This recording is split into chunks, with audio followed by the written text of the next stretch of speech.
Israel has now suffered a more humiliating and devastating defeat amid the fiery Iran riots than even the brutal 12-day war that shook the region, Iran's parliament speaker thunders. On January 24, Baqer Qalibaf directly accused Israel of masterminding and unleashing terrorist-style covert operations deep inside Iranian territory to sow chaos.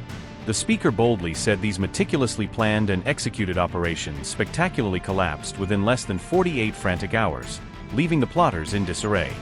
Qalibaf triumphantly claimed these botched and failed covert efforts represented a far greater strategic setback for Israel than any direct military confrontation on the battlefield. The speaker also lavishly hailed the heroic IRGC for steadfastly protecting the Iranian homeland during both the grueling 2025 war and the explosive recent internal unrest sweeping cities. Qalibaf alleged that those shadowy operatives involved brazenly committed heinous acts of violence and derisively described them as utterly faithless traitors to the revolution. The speaker further claimed the violent rioters were fully trained, heavily armed, and lavishly supported logistically by both Israel and the United States in a grand conspiracy. Iran's bloody riots were later ominously compared by the speaker to the devastating 2024 pager attack that crippled Hezbollah networks across Lebanon in a single stroke. A staggering 3,117 brave people were tragically killed during the savage riots, per official tallies from Iran's Foundation of Martyrs and Veterans Affairs honoring the fallen.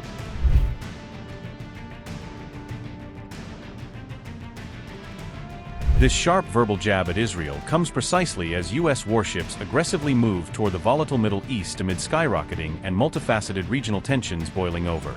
Issuing a stark and chilling warning to adversaries, the IRGC proclaimed its forces are more ready than ever, with its finger hovering firmly on the trigger for instant retaliation.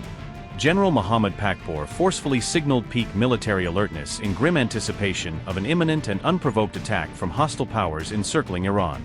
Baqer sternly warned both the US and Israel to desperately avoid miscalculation, as any such folly will inevitably trigger a devastating and overwhelming Iranian response. The dire warning lands precisely as on January 22, Donald Trump publicly announced that the United States is surging a massive and formidable naval force directly toward Iran's volatile coastline. Iran has aggressively framed this provocative U.S. military movement as a blatant act of aggression that will inexorably lead to a total all-out war engulfing the entire region.